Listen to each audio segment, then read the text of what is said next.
স্বাগত নিউজ 24 সকাল 10টার সংবাদে সঙ্গে আছে গালিব ইবনে রিয়াজ। গত 24 ঘন্টায় বিশ্বজুড়ে করোনা সংক্রমণ পূর্ববর্তী দিনের চেয়ে আরও বেড়েছে। একদিনে আক্রান্ত হয়েছে 8,69,000 জন আর প্রাণহানি হয়েছে 14,725 জন। ভাইরাসটির মরণ থাবা থেকে কোনোভাবেই নিজেদের রক্ষা করতে পারছে না ভারত। একদিনে আবারও সর্বোচ্চ শনাক্ত ও মৃত্যুর রেকর্ড গড়েছে দেশটি। এদিকে আগামী বছরের মধ্যে কোভিড-19 প্রতিরোধে মুখে খাওয়ার ঔষধ বাজারে আনার পূর্বাভাস দিয়েছে ফাইজার। নিবির আমিনের ডেস্ক রিপোর্ট। করোনা ভাইরাসের মরণ থাবায় জর্জরিত হয়ে পড়েছে ভারত। কোনোভাবেই সংক্রমণে লাগাম টানতে পারছে না মোদী প্রশাসন। 24 ঘন্টায় একই সাথে করোনা শনাক্ত ও প্রাণহানি উভয়েরই রেকর্ড গড়েছে দেশটি। একদিনে সংক্রমণ ঘটেছে 3,79,000-এর বেশি, প্রাণহানি 3,647 জন। দেশটিতে শনাক্ত হওয়া নতুন করোনা ভ্যারিয়েন্টটি মারাত্মকভাবে প্রকোপ ছড়াচ্ছে বলে ধারণা করা হচ্ছে। তবে ভারতের নতুন করোনা ভ্যারিয়েন্টের বিরুদ্ধে তাদেরই টিকা কোভ্যাক্সিন কার্যকর ভূমিকা রাখতে পারে বলে মন্তব্য করেছেন যুক্তরাষ্ট্রের হোয়াইট হাউসের প্রধান চিকিৎসা উপদেষ্টা ডক্টর অ্যান্থনি ফাউসি। ব্রাজিলেও অব্যাহত রয়েছে সংক্রমণের ঊর্ধ্বগতি।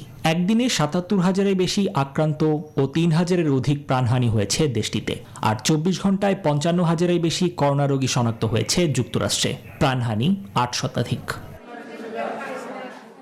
তবে মহামারীর তাণ্ডবের এমন পরিস্থিতিতে ইতিবাচক তথ্য দিলেন বায়োএনটেকের প্রধান উঘুর সাহিন। তিনি বলেন, আগামী 4 মাসের মধ্যে ইউরোপ করোনার বিরুদ্ধে হার্ড ইমিউনিটি অর্জন করতে সক্ষম হবে বলে আশাবাদী তিনি। আর আগামী বছর নাগাদ করোনা প্রতিরোধে মুখে খাওয়ার ওষুধ আসতে পারে বলে জানিয়েছেন ফাইজারের প্রধান নির্বাহী কর্মকর্তা আলবার্ট বোরলা। এদিকে করোনা মহামারী গণমাধ্যমের স্বাধীনতার জন্য হুমকিস্বরূপ হয়ে দাঁড়িয়েছে বলে বুধবার মন্তব্য করেছেন জাতিসংঘের মহাসচিব অ্যান্তোনিও গুতেরেস। এখন পর্যন্ত বিশ্বজুড়ে ভাইরাসটি থেকে সুস্থ হয়েছে 12,82,00,000-এরও বেশি মানুষ। নিবির আমিন, নিউজ 24। এদিকে ভারতে করোনা সংক্রমণ আর মৃতের হারের ঊর্ধ্বগতির মধ্যেই আজ অনুষ্ঠিত হচ্ছে পশ্চিমবঙ্গের বিধানসভা নির্বাচনের শেষ দফার ভোট গ্রহণ। শেষ দফায় মুর্শিদাবাদ 2টি, মালদাহর 2টি, কলকাতার উত্তর ও বীরভূমের 35টি আসনে ভোট হবে। এর আগে বিধানসভার 7 দফা ভোট অনুষ্ঠিত হয়। করোনা মহামারীর জন্য 8ম দফায় নির্বাচন কমিশনের দেওয়া নিষেধাজ্ঞার কারণে সব ধরনের প্রচারণা বন্ধ করা হয়, তবে ভার্চুয়াল প্রচারণা অব্যাহত ছিল। আগামী 2 মে সিংহভাগ আসনের ভোটের ফলাফল ঘোষণা করার কথা রয়েছে। কোভিড-19 সংক্রমণ রোধে বিজয় মিছিল বের করা থেকে বিরত থাকার নির্দেশ দিয়েছে নির্বাচন কমিশন।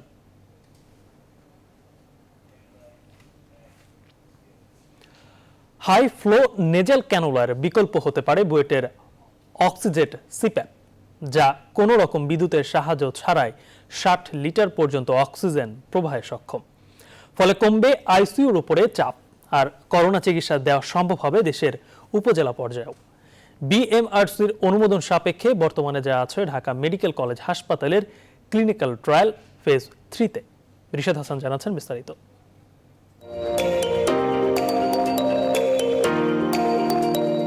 অক্সিজেট বুয়েটের বায়োমেডিক্যাল ইঞ্জিনিয়ারিং বিভাগের তৈরি সিপ্যাপ, যার মাধ্যমে কোনো রকম বিদ্যুতের সাহায্য ছাড়াই 60 লিটার পর্যন্ত অক্সিজেন প্রবাহ করা সম্ভব। সাধারণত করোনা ওয়ার্ডে থাকা রোগীদের 15 লিটারের বেশি অক্সিজেন প্রবাহ করা যায় না। এর বেশি হলেই প্রয়োজন পড়ে আইসিইউ অথবা সমমানের এইচডিইউ। তবে এই সিপ্যাপ সাধারণ ওয়ার্ডে সেন্ট্রাল অক্সিজেন সাপ্লাইয়ের পাশাপাশি বাতাস থেকে গ্রহণ করবে বাড়তি অক্সিজেন 2 মিলে, যার প্রবাহ হবে 60 লিটার পর্যন্ত। এই প্রকল্পের পরিচালক বলেন, এর মাধ্যমে বিদ্যুৎ সাশ্রয়ের পাশাপাশি সাশ্রয় হবে ব্যাপক অর্থ, পাশাপাশি কমাবে আইসিইউর উপর চাপ।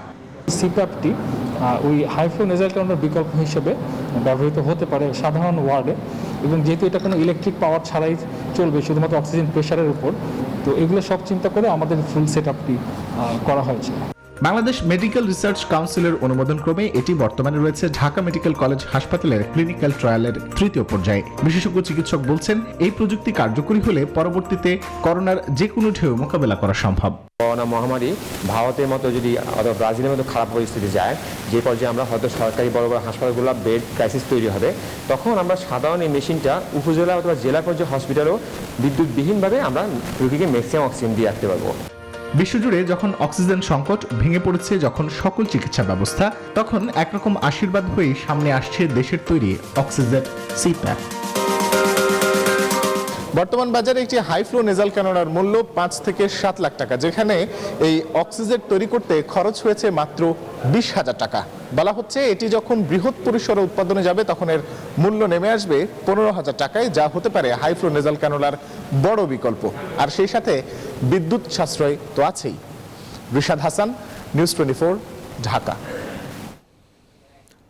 করোনা ভাইরাস প্রতিরোধে রাশিয়ার টিকা স্পুতনিক ভির মতো চীনের টিকা সিনোভ্যাকের উৎপাদনও হবে বাংলাদেশে। সরাসরি ক্রয় পদ্ধতিতে চীন ও রাশিয়ার প্রযুক্তি ব্যবহারের মাধ্যমে দেশের কয়েকটি কোম্পানি টিকা তৈরি করবে। বুধবার অর্থনৈতিক বিষয়ক সংক্রান্ত মন্ত্রিসভার বৈঠকে বিষয়টি নীতিগত অনুমোদন দেওয়া হয়। এদিকে স্বাস্থ্যমন্ত্রী বলেছেন, চীনের সঙ্গে চুক্তি সম্পন্ন হলে দ্রুতই দেশে আসবে দেশটির উদ্ভাবিত সিনোভ্যাক টিকা। এদিকে দেশে জরুরি ব্যবহারের জন্য তৃতীয় টিকা হিসেবে চীনের সিনোফার্মার টিকাকে অনুমোদন দেওয়া হয়েছে। কয়েকটি কোম্পানি টিকা তৈরি করবে বলে জানিয়েছেন অর্থমন্ত্রী। অর্থনৈতিক করোনা সংক্রমণ প্রতিরোধে চলমান বিধি নিষেধ 5 মে পর্যন্ত বাড়িয়ে প্রজ্ঞাপন জারি করেছে মন্ত্রিপরিষদ বিভাগ। এবারও বন্ধ থাকবে গণপরিবহন, তবে দোকানপাট খোলা রাখা যাবে সকাল 10টা থেকে রাত 8টা পর্যন্ত। অবশ্য চলমান বিধিনিষেধেই গণপরিবহন ছাড়া রাজধানীতে সবকিছু চলছে স্বাভাবিক দিনের মতোই। মাস্ক ব্যবহারে উদাসীনতা দেখা গেছে বিভিন্ন বিপণী বিতানে। তালুকদার বিপ্লবকে সাথে নিয়ে বিস্তারিত জানাচ্ছেন আরিফিন শাকিল। মৌচাক মার্কেটের সামনে হাত ধোয়ার ব্যবস্থা থাকলেও তা ব্যবহারে আগ্রহ নেই কেনাকাটা করতে আসা বেশিরভাগ মানুষের। ক্যামেরা দেখে কয়েকজন ব্যবহার করলেও কিছুক্ষণ পরেই আবারও শূন্য হাত ধোয়া স্থান। লকডাউনের দিনের শুরুতে শপিং মলগুলোতে মানুষের উপস্থিতি কম থাকলেও বেলা বাড়ার সাথে সাথে জমজমাট হয়ে ওঠে বেচা বিক্রি। প্রায় সব ক্রেতা মাস্ক পরলেও বিক্রেতারা ছিলেন উদাসীন। বাচ্চারা তো আর এসব বোঝে না, ওদের মনে তো ঈদ একবারই আসে বছর। সময় পাবো না তো, এই কারণে আগে শেষে দিতে আবার ঈদতে মুশকিল করতে হবে। সামনে ঈদ উপলক্ষে সেই জন্য বের হচ্ছে। করোনা মরোনা আসেনি অন করতে পারতাম না। আমরা আসি দোকানে আসি একটা মাস্ক খুলে রাখছি, গরম লাগে। মানুষ আসে না, মানুষ আতঙ্ক করতে আছে, করোনা এই সেই। তারপর মাস্ক পরলে কথা বললে যে গরমের একটা ভাব বেরো, এটা আরো খারাপ লাগে। লকডাউন তথা বিধিনিষেধের কোনো প্রভাব ছিল না রাস্তায়, বরং প্রধান সড়কগুলোর সিগন্যালে তৈরি হয় যানজট। গণপরিবহন না চলায় অফিসমুখী মানুষ পড়েন বিড়ম্বনায়। মেলেনি পুলিশের কার্যকর ভূমিকা। প্রশাসন যতই চেষ্টা করে কিছু লাভ নাই। পেটের দেয় মানুষ মৃত্যুকে অপেক্ষা করতেছে। গাড়ির প্রেশার বেশি থাকার কারণে ওইভাবে আগে যেমন আমরা 100% চেষ্টা করতাম যে গাড়িগুলো বের হয়েছে সবগুলোকে আমরা চেক করার জন্য, এখন হয়তো সেটা হচ্ছে না। সড়ক আর শপিং মলে এমন ছবি যখন বাস্তবতা, তখন চলমান লকডাউন তথা বিধিনিষেধ আরও 1 সপ্তাহ বাড়িয়ে প্রজ্ঞাপন জারি করেছে সরকার। আরিফিন শাকিল, নিউজ 24, ঢাকা। চলমান বিধিনিষেধ 5 মে পর্যন্ত বাড়িয়ে ইতিমধ্যে প্রজ্ঞাপন জারি করেছে মন্ত্রিপরিষদ বিভাগ। রাজধানীর লকডাউন পরিস্থিতি জানাতে মগবাজার এলাকা থেকে যুক্ত হচ্ছেন সহকর্মী মৌ খন্দকার। মৌ, কি চিত্র দেখছেন মগবাজারের? সেখানকার সর্বশেষ চিত্র আমাদেরকে জানাবেন।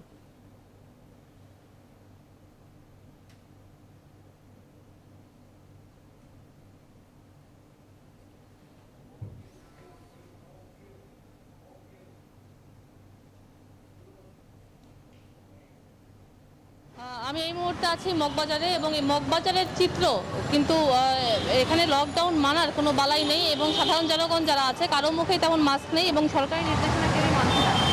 আপনি জানেন যে করোনা পরিস্থিতি নিয়ন্ত্রণে না আসায় চলমান সর্বাত্মক লকডাউন 5 মে পর্যন্ত বাড়ানোর সিদ্ধান্ত নিয়েছে সরকার এবং এই বিষয়ে আপনি জানেন যে জনপ্রশাসন মন্ত্রণালয় থেকে একটি প্রজ্ঞাপনও জারি করা হয়েছে। আর এই আপনি জানেন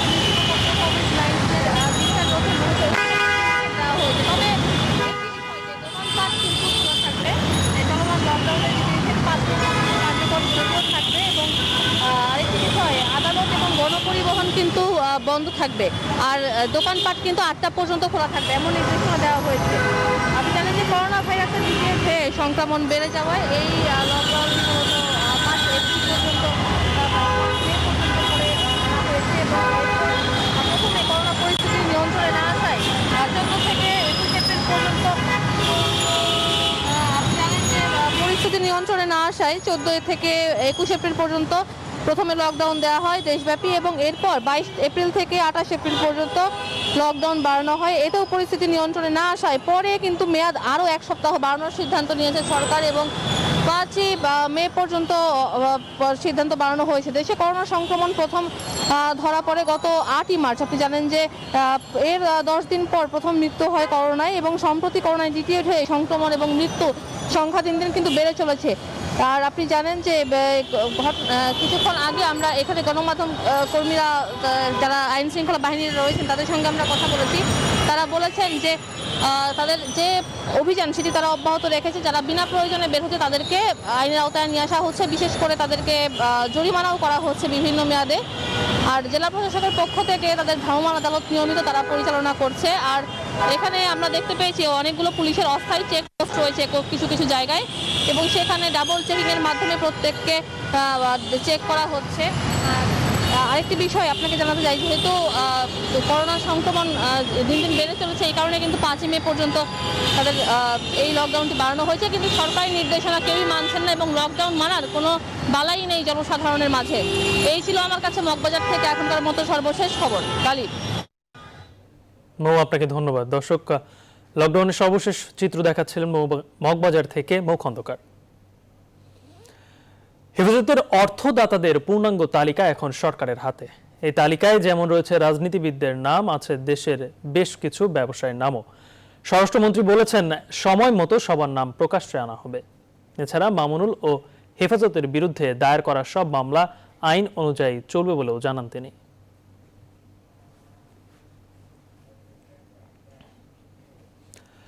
খালেদা জিয়ার চিকিৎসার জন্য 10 সদস্যের মেডিকেল বোর্ড গঠন করা হয়েছে। বুধবার রাতে গুলশানে এক সংবাদ সম্মেলনে একথা জানান তার ব্যক্তিগত চিকিৎসক টিমের সদস্য অধ্যাপক AZM জাহিদ হোসেন। তবে বেগম জিয়ার শারীরিক অবস্থা স্থিতিশীল আছে। তবে তার পুরনো কিছু রোগের পরীক্ষাগুলো করার সিদ্ধান্ত নিয়েছেন চিকিৎসকরা। এজন্য অন্তত আরও 2 থেকে 3 দিন তাকে হাসপাতালে থাকতে হবে।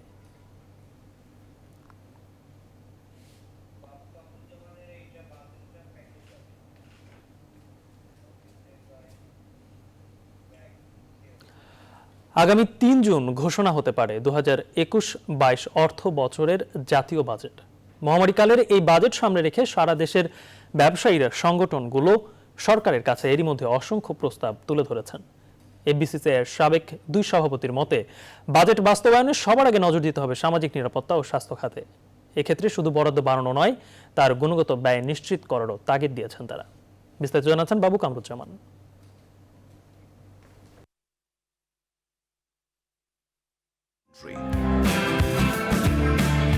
করোনা ভাইরাসের থাবায় গত বছরের মার্চ থেকেই বিপর্যস্ত দেশের অর্থনীতি। বহুদিন থমকে ছিল উৎপাদনের চাকা। নিম্ন আয়ের মানুষ জীবন জীবিকা নিয়ে আছেন চরম বিপর্যয়ে। কমেছে আমদানি রপ্তানি বাণিজ্যও। রেমিটেন্স বা প্রবাসী আয় ছাড়া অর্থনীতির প্রায় সব সূচকই হয়েছে নেতিবাচক। এমন বাস্তবতায় আগামী 3 জুন ঘোষণা হতে যাচ্ছে 2021-22 অর্থ বছরের জাতীয় বাজেট, যেখানে নতুন বাজেটের আকার ছাড়িয়ে যাচ্ছে 6 লাখ কোটি টাকা। প্রথমবারের মতো ঘাটতি বাজেট ছাড়াচ্ছে 2 লাখ কোটি, যা দেশের ইতিহাসে সর্বোচ্চ। তবে চলতি অর্থ বছরের তুলনায় কিছুটা কমিয়ে 7% ঘরে রাখা হচ্ছে জিডিপি প্রবৃদ্ধির লক্ষ্যমাত্রা। মহামারীর এই বাজেটে সামাজিক সুরক্ষা নিশ্চিত করার পাশাপাশি স্বাস্থ্য ব্যবস্থার উন্নয়নে বিশেষ নজর দেওয়ার তাগিদ দিয়েছেন ব্যবসায়ীদের শীর্ষ সংগঠন এফবিসিসিআইয়ের সাবেক 2 সভাপতি। আমাদের মেডিকেল ফ্যাসিলিটি যা আছে তা হয়তো বর্তমানে হয়তো সেটা মোকাবেলা করা যাচ্ছে, অনেক জায়গায় করা যাচ্ছে না, কিন্তু এটা যদি আরো সংক্রমণ বাড়ে এই পরিস্থিতিতে, তখন কিন্তু মোকাবেলা করা কঠিন হয়ে যাবে। গত বাজেটের অনেকাংশেই আমরা এডিপি গুলো বাস্তবায়ন করতে পারিনি। আমাদের এই এডিপি বাস্তবায়নের ক্ষেত্রে যথেষ্ট নজর দেওয়ার দরকার।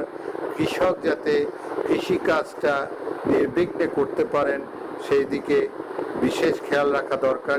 আসছে বাজেটে সামাজিক নিরাপত্তা কর্মসূচিতে বরাদ্দ দেয়া হচ্ছে 1,02,000 কোটি টাকা, যা চলতি অর্থ বছরের তুলনায় 7,000 কোটি টাকা বেশি। তবে বাজেটীয় আয়ের বড় অংশের নির্ভরতা এনবিআরের রাজস্ব সংগ্রহের লক্ষ্য ধরা হয়েছে 3,30,000 কোটি টাকা। বিপর্যস্ত অর্থনীতি পুনরুদ্ধার এবং মহামারীকালের বাজেট বাস্তবায়ন সরকারের বাড়তি চ্যালেঞ্জ বলে মনে করছেন এই ব্যবসায়ীরা।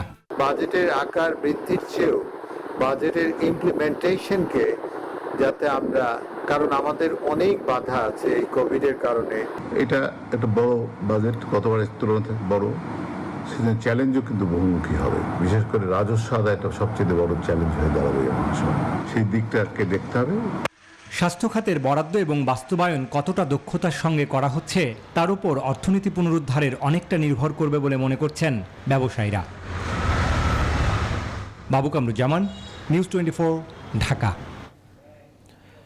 টানা তাপপ্রবাহের পর মাঝ বৈশাখে দেশের বিভিন্ন স্থানে ঝড়ো হাওয়া সহ বজ্রবৃষ্টি হয়েছে। বুধবার রাতে রাজধানীতেও ঝড় বৃষ্টি হয়েছে।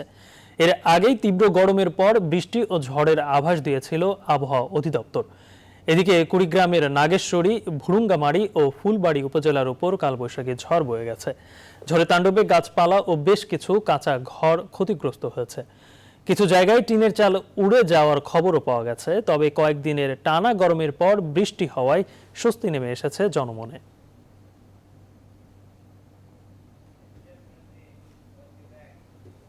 সকাল 10টার সংবাদে নিচ্ছে একটি বিরতির সঙ্গেই থাকুন। বিরতির পর আরো একবার স্বাগত। আপনারা দেখছেন সকাল 10টার নিউজ 24 সংবাদ। গত করোনায় গরিব অসহায় মানুষের পাশে অনেকেই দাঁড়ালেও এবার যেন কেউ নেই তাদের পাশে। রাজধানীর বিভিন্ন সড়কগুলোতে বিকেল হলেই অনেককেই দাঁড়িয়ে থাকতে দেখা গেছে একটু সাহায্য পাবার আশায়। অসহায় এসব মানুষ বলছেন, সোয়ারিতে সামান্য কিছু মুখে দিয়ে রোজা রাখলেও ইফতার করার খাবার নেই ঘরে। চলমান লকডাউনের সময়টুকু পার করতে তাই সরকার ও সামর্থ্যবানদের সহায়তা চেয়েছেন তারা। বিস্তারিত মাহমুদুল হাসানের রিপোর্টে। একদিকে চলমান লকডাউনে জীবিকার অনিশ্চয়তা, অন্যদিকে মাথার উপরে বৈশাখ মাসের প্রচণ্ড তাপদাহ। এই দুয়ে মিলে জীবনধারণ যেন কঠিন হয়ে পড়েছে শ্রমজীবী মানুষের। বাধ্য হয়ে পথের ধারে এসে দাঁড়ান সাহায্য পাবার আশায়। বাড়ি বাড়ি কাজ করে জীবিকা নির্বাহ করা এই নারী তার সন্তানদের নিয়ে বসে আছেন হাতিরঝিলের এক প্রান্তে। বলছেন, জীবিকার পথ বন্ধ, তাই হাতে টাকা নেই, এমন বাস্তবতা মানতে চায় না অবুঝ শিশুরা। ইফতারিও তো খাবার পাই না, সিয়ারিও তো খাবার পাই না, কষ্ট করে রোজা রাখি আমরা। সোলপল খাওয়াবে একটা কান্দাকাটি করে সব সময়। কালকে রাত্রে গেলে পানি খেয়ে বাবা রোজা রেখে যাইতাছি, এতটুকু করে মারবো, তার করার কিছু নাই। তার মতো আরো অনেকেরই দেখা মিলল ইফতারের ঠিক আগ মুহূর্তে। গত করোনায় এসব মানুষের পাশে দাঁড়িয়েছিলেন অনেকেই, তবে এবার সেই সংখ্যা একেবারে কম। একদিন ইফতারি দিলে আর 7 দিন দেয় না, তো কইতে খাবো আমরা? আমার ফোয়া নাই, স্বামী নাই, ডাল নাই, চাল নাই, ঘরে কিছু নাই, এখন এই জন্য রাস্তা বই। রমজান মাস হতো মনে খাওয়ান করতে খাইব, আমরা কামাই নাই, রুজি নাই, খাইব করতে কে করি। তারা বলছেন, কাজ করার সুযোগ পেলে পরিস্থিতি বদলে যাবে, তার আগের সময়টুকু পার করতে তাই সরকারি সহায়তার দাবি জানিয়েছেন এসব মানুষ। মাহমুদুল হাসান, নিউজ 24, ঢাকা। লকডাউনের মধ্যে ঈদের কেনাকাটা সারছেন অনেকেই। সেই খবর জানাতে যশোর থেকে আমাদের সঙ্গে যুক্ত হচ্ছেন সহকর্মী রিপন হোসেন। রিপন, দোকান ও শপিং মলে স্বাস্থ্যবিধি আসলে কতটুকু মানা হচ্ছে আর ক্রেতা উপস্থিতি কেমন দেখছেন?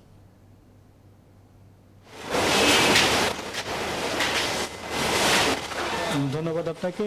সকাল 10টায় দোকান খোলার কথা থাকলেও তার আগেই অনেকেই খুলছে। প্রায় 9টা 8টার সময় মানুষ দোকান খুলছে এবং সকালের দিকে আমরা দেখছি যে মার্কেটগুলোতে উপচে পড়া ভিড় রয়েছে। আমি রয়েছি যশোর সিটি প্লাজার যে মার্কেট রয়েছে, এই মার্কেটে এই দোকানটিতে আমি একটু আপনাদের একটু দেখাবো ক্যামেরার মাধ্যমে যে মানুষের যে ভিড় রয়েছে, উপচে পড়া ভিড় রয়েছে। এবার স্বাস্থ্যবিধির কথা যদি বলেন, যে আমরা দেখতে পাচ্ছি যে সামাজিক দূরত্ব সেটি মানা হচ্ছে না, তবে যে মাস্ক পরা এবং অন্যান্য সেইগুলো রয়েছে, তবে অনেকেই যে মাস্ক থুতনির নিচে রাখা এমনটি কিন্তু রয়েছে এবং সামাজিক যে দূরত্ব সেটি আমরা মানতে লক্ষ্য করছি না, কারণ জায়গা সংকট এবং মানুষের যে ভিড়, সেই ভিড়ের কারণেই এমনটি হচ্ছে বলে আমরা দেখতে পাচ্ছি। তবে এখন পর্যন্ত যে ভিড় সকাল থেকেই শুরু হচ্ছে এবং দুপুর পর্যন্ত এই ভিড়টি থাকছে এমনটি আমরা দেখতে পাচ্ছি। তবে স্বাস্থ্যবিধি মানতে যে দোকানদার রয়েছে, ব্যবসায়ী রয়েছে, তারা বলছেন যে তারা যথাসাধ্য চেষ্টা করছেন, তবে আরও সচেতন হওয়ার কথা বলছেন। যারা ব্যবসায়ী রয়েছেন তারা আরও সচেতন হওয়ার কথা বলছেন সাধারণ মানুষকে, এবং প্রশাসনের পক্ষ থেকে আমরা কোনো উদ্যোগ নিতে দেখিনি। তারা অধরেই এই স্বাস্থ্যবিধি মানতে কাজ করছেন এমনটি আমরা দেখতে পাচ্ছি না। তবে মানুষ আরও যে ঈদ আসছে সেই ঈদের সমাগমে মানুষের উপস্থিতি আরও বাড়বে এমনটি কিন্তু আমরা বলতেই পারি। এখন পর্যন্ত যে সমাগম রয়েছে সকালের দিকে ভিড় আমরা লক্ষ্য করছি এবং দুপুরের পরের দিকে আর ভিড় কম থাকে এমনটি আমরা দেখতে পাচ্ছি। স্বাস্থ্যবিধি মানার ক্ষেত্রে ব্যবসায়ীরা বিভিন্ন উদ্যোগ নিয়েছেন, তবে সেই উদ্যোগ সবসময় কাজে লাগছে না। তো এই ছিল যশোরের সিটি প্লাজা থেকে আমার কাছে সর্বশেষ পিসি স্টুডিওতে আপনার কাছে। আপনাকে ধন্যবাদ। দর্শক, যশোরের ঈদের কেনাকাটার সর্বশেষ খবর জানাচ্ছিলেন সহকর্মী রিপন হোসেন। রংপুর মেডিকেল কলেজ হাসপাতালের কিডনি রোগীদের ডায়ালাইসিস বিভাগটি 20 দিন ধরে বন্ধ রয়েছে। ডায়ালাইসিস না করতে পেরে 18 জন রোগী ইতিমধ্যে মারা গেছেন। কিডনি জটিলতার শত শত রোগী ডায়ালাইসিস করতে না পেরে চরম ভোগান্তিতে পড়েছেন।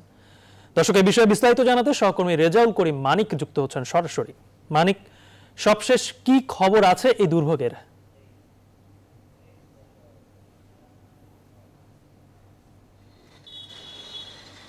গালিব, আপনাকে ধন্যবাদ। আমি এই মুহূর্তে অবস্থান করছি রংপুর মেডিকেল কলেজ হসপিটালে। একটি বিষয় আপনাকে বলে রাখি, গত 20 দিন থেকেই কিডনি রোগীদের যে ডায়ালাইসিস মেশিনটি রয়েছে সেটি কিন্তু বন্ধ রয়েছে এবং এই বন্ধ থাকার কারণে গত 20 দিন থেকে বন্ধ থাকার কারণে ইতিমধ্যে 18 জন রোগী মারা গেছে বলে হাসপাতাল সূত্র আমাদেরকে জানিয়েছে।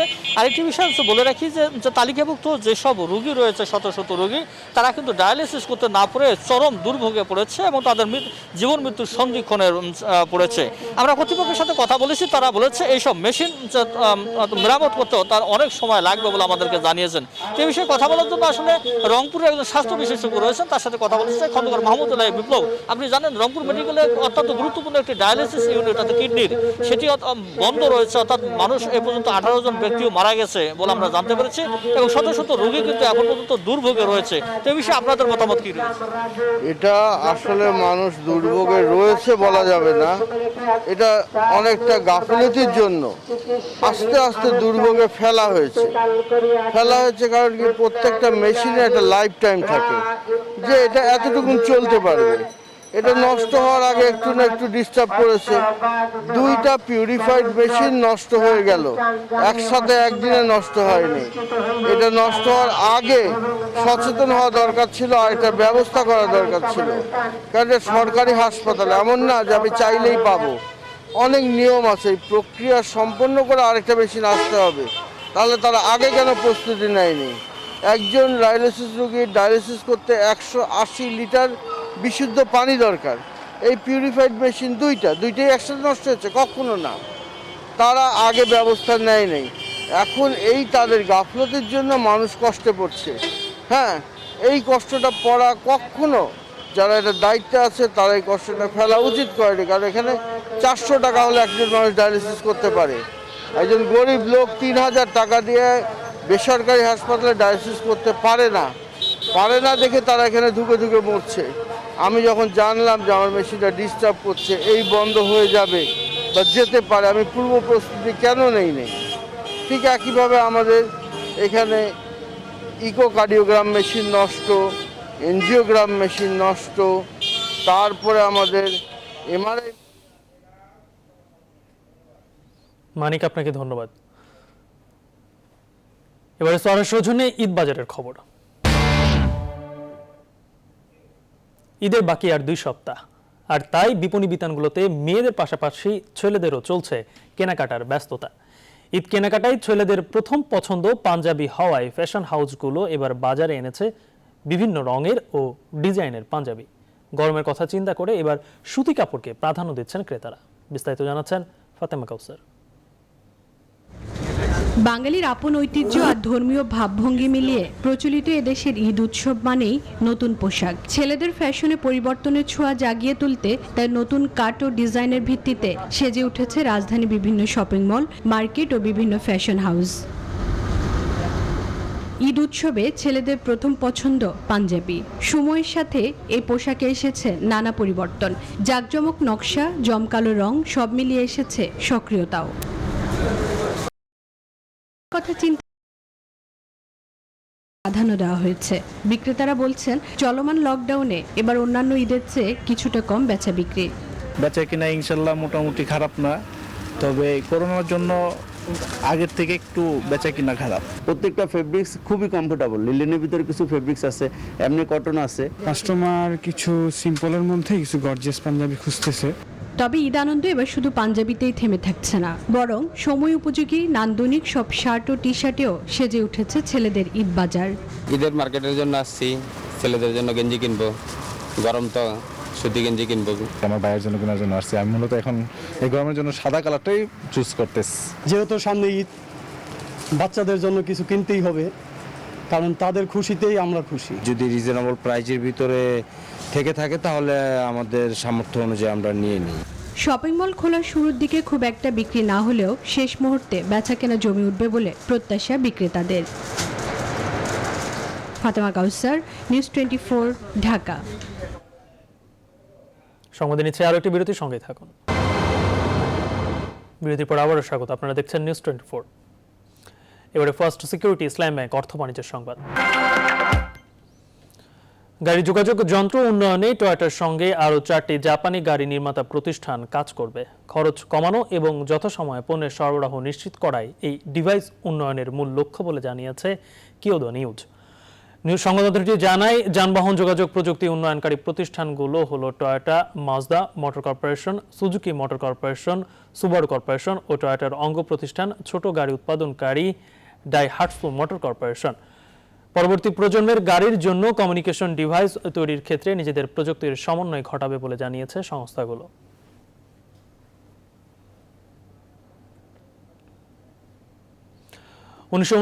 সালে সফল চন্দ্র অভিযানের অন্যতম মহাকাশচারী মাইকেল কলিন্স মারা গেছেন। বুধবার এক টুইট বার্তায় মৃত্যুর তথ্য নিশ্চিত করেছে তার পরিবার। ক্যান্সারে আক্রান্ত ছিলেন কলিন্স। মৃত্যুকালে তার বয়স হয়েছিল 90 বছর। প্রথম মানুষ্যবাহী মহাকাশ অভিযানে অ্যাপোলো 11 এ অংশ নিয়েছিলেন কলিন্স। চাঁদে অবতরণ করা সেই অভিযানে নীল আর্মস্ট্রং এবং বাজ অলড্রিনের সঙ্গী ছিলেন তিনি। ছিলেন চন্দ্রাভিযানের কমান্ড মডিউল পাইলট। তার মৃত্যুতে গভীর শোক প্রকাশ করেছে নাসা। 1930 সালে ইতালিতে জন্মগ্রহণ করেন মাইকেল কলিন্স। তার বাবা মার্কিন সেনাবাহিনীর সদস্য ছিলেন। কলিন্স মার্কিন মিলিটারি একাডেমি থেকে গ্র্যাজুয়েট হন। পরে বিমান বাহিনীতে যোগ দেন। 1963 সালে তাকে পাইলট হিসেবে নিয়োগ দেয় নাসা। রাশিয়ার মস্কোয় নিযুক্ত স্লোভাকিয়া, লিথুয়ানিয়া, লাটভিয়া ও এস্তোনিয়া এই 4 দেশের রাষ্ট্রদূতদের তলব করেছে রুশ পররাষ্ট্র মন্ত্রণালয়। বুধবার এই তথ্য জানিয়েছে রাশিয়ার বার্তা সংস্থা তাস। সংবাদ মাধ্যমটি জানায়, ওই 4 দেশ থেকে রুশ কূটনীতিকদের বহিষ্কারের প্রতিবাদ জানাতেই রাষ্ট্রদূতদের ডেকে পাঠানো হয়েছে। গেল 2 সপ্তাহে যুক্তরাষ্ট্রের পাশাপাশি পোল্যান্ড, চেক প্রজাতন্ত্র সহ ওই 4 ইউরোপীয় দেশ বেশ কয়েকজন রুশ কূটনীতিককে বহিষ্কার করেছে। রুশ প্রেসিডেন্টের মুখপাত্র দিমিত্রি পেসকভ জানিয়েছেন, রাশিয়ার সঙ্গে পশ্চিমা দেশগুলোই উত্তেজনার সূত্রপাত ঘটিয়েছে, ফলে তাদেরকে এর সমাপ্তি টানতে হবে। দেশগুলোকে শান্ত থাকার পাশাপাশি রুশ বিরোধী মনোভাব পরিত্যাগের আহ্বান জানিয়েছে মস্কো। এছাড়াও পশ্চিমা দেশগুলো প্রতিটি তৎপরতার জবাব দেওয়া হবে বলে হুঁশিয়ারি দিয়েছে রুশ পররাষ্ট্র মন্ত্রণালয়।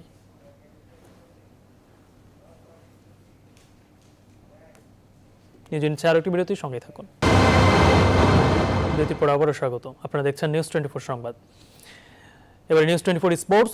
2 ম্যাচ সিরিজের দ্বিতীয় ও শেষ টেস্টে বাংলাদেশের বিপক্ষে টস জিতে ব্যাট করছে শ্রীলঙ্কা। শেষ খবরে তাদের স্কোর দাঁড়িয়েছে বিনা উইকেটে 4 রান। ক্যান্ডিতে প্রথম টেস্টে উভয় দল গড়েছিল রানের পাহাড়, তবে ড্র হওয়া প্রথম টেস্ট সব রেকর্ড ছাপিয়ে আলোচনায় ছিল উইকেট।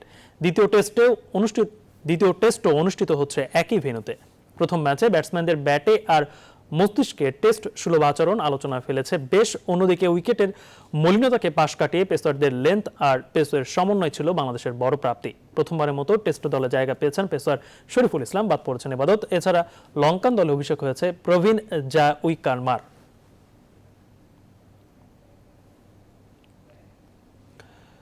কোভিড পরিস্থিতি বিবেচনায় স্বাস্থ্যবিধি মেনে পূর্ব নির্ধারিত 30 এপ্রিল থেকেই শুরু হতে যাচ্ছে প্রিমিয়ার লিগ ফুটবলের দ্বিতীয় পর্ব। লকডাউন পরিস্থিতি বিবেচনায় শুধুমাত্র একটি ভেন্যুতেই হবে খেলা।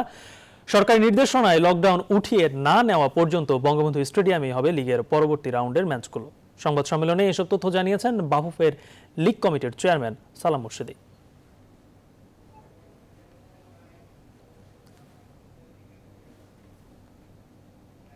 এখন এ পর্যন্তই। আরও খবর ও বিশ্লেষণ জানতে ভিজিট করুন www.news24bd.tv। ধন্যবাদ সবাইকে।